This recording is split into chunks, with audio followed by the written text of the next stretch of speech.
Wife? Cheated. Should I stay? My honest thoughts. The chipped mug warmed my hands, but did nothing for the ice in my gut. Coffee. Black. The only way it ever seemed to cut through the fog these days. Sarah wasn't up yet. Sunday morning. Usually, we'd be making pancakes, arguing over who got to use the good spatula. Now, I just stared out the kitchen window at Mrs. Henderson's perfectly manicured lawn, wondering how someone could find joy in topiary when your own life felt like a shrub about to be devoured by caterpillars. It started subtly, a shift I initially chalked up to stress. Sarah's new position at work was demanding. She was putting in longer hours, and, honestly, she looked amazing. Lost weight, new clothes, that gleam in her eye that I hadn't seen in a while. Naively, I attributed it to professional success. I was an idiot. The first flicker of real unease came with the text. Just a random message flashing on her phone screen while she was in the shower. Late meeting, be home late.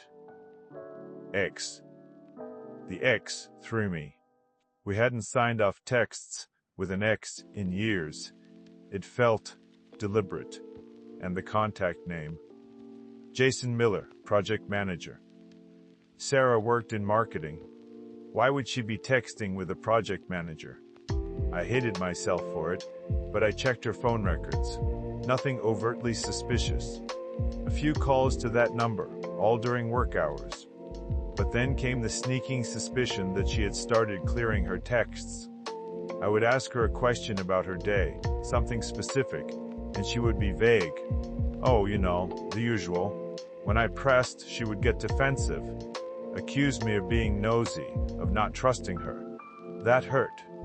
Trust was the foundation of everything. Or so I thought. I talked to Emily first. My sister, the therapist. Mark, you can't live like this, consumed by paranoia. You need to talk to her. Tell her what you're feeling. Easy for her to say. She wasn't the one staring into the abyss of a potentially ruined marriage.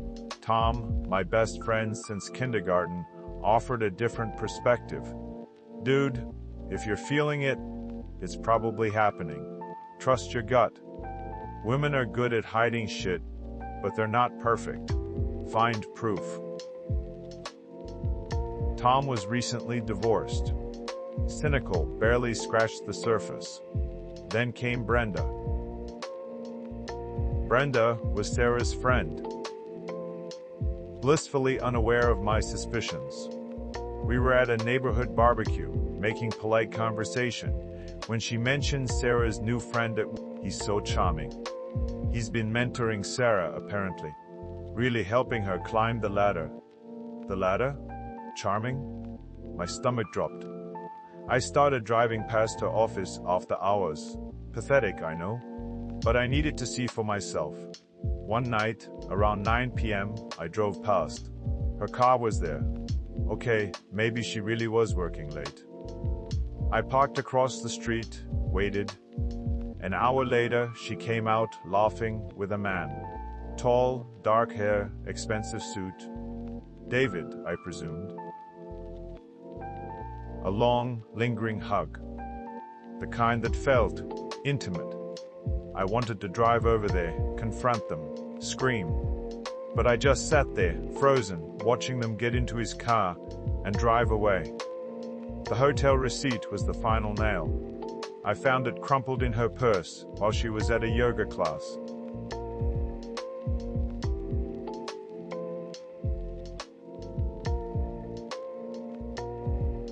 The Grand View Hotel, near her office.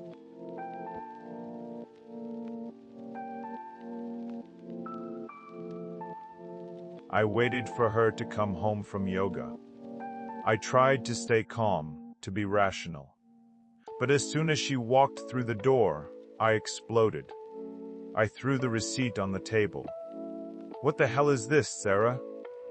The color drained from her face. She stammered, tried to deny it, made excuses. But the truth was written all over her.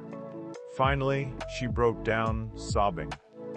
"It just happened, Mark. I'm so sorry." The details were a blur of pain and betrayal.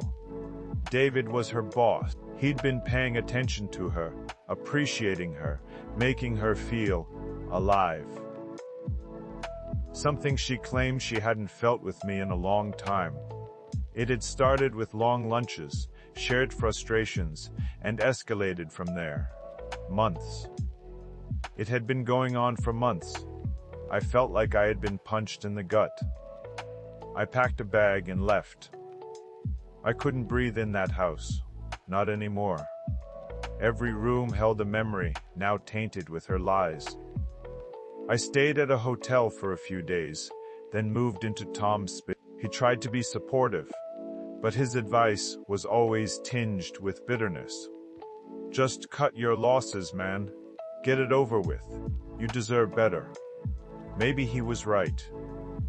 Sarah called constantly, leaving tearful messages, begging me to come home.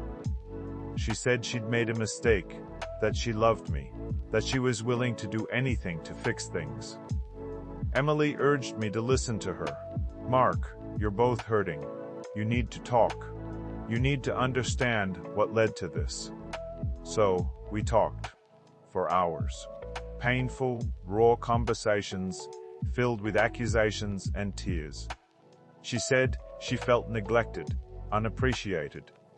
That I was always focused on my work, on the house, on everything but her. That I had stopped seeing her. And maybe she was right. I had been complacent. I had taken her for granted. I had been so focused on building our life, on providing for her, that I had forgotten to connect with her. We started couples counseling with Dr. Lee. She was good, patient, insightful. She helped us communicate, to understand each other's needs. But the trust was gone, shattered. Could it ever be rebuilt? We decided on a trial separation.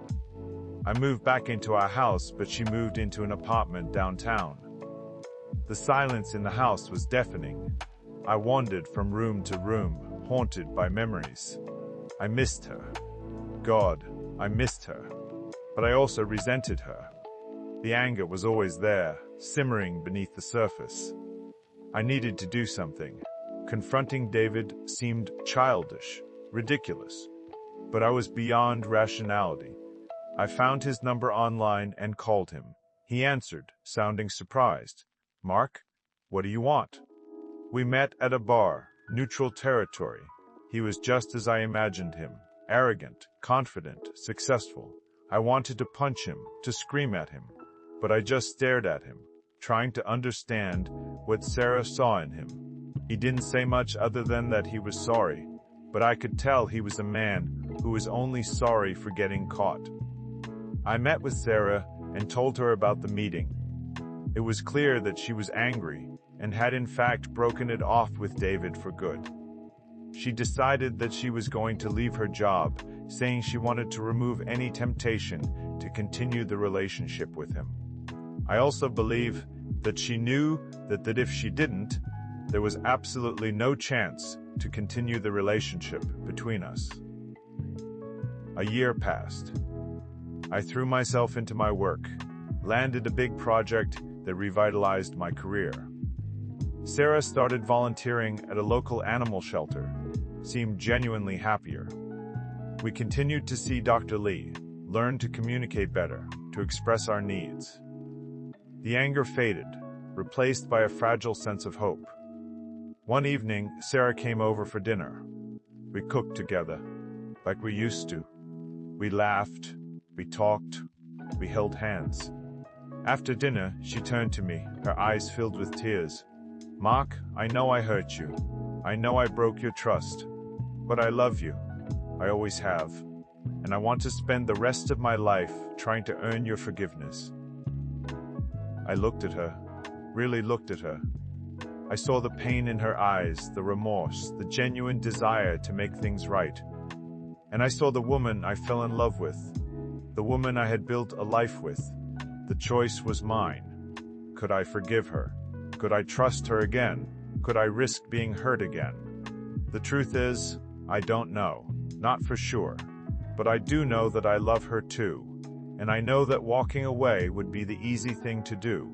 But easy isn't always right. I took a deep breath. Sarah, I said, I love you too. And I want to try. But it's going to be hard. It's going to take time. And there are no guarantees. She smiled, a genuine, hopeful smile. I know, she said. But I'm willing to do whatever it takes. We stood there, holding each other, the silence filled with unspoken words. The future was uncertain, the road ahead long and difficult.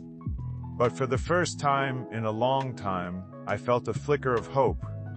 Maybe, just maybe, we could find our way back to each other. Or maybe we would just wind up lost again. I'm still not sure whether to stay or leave. What do you all think?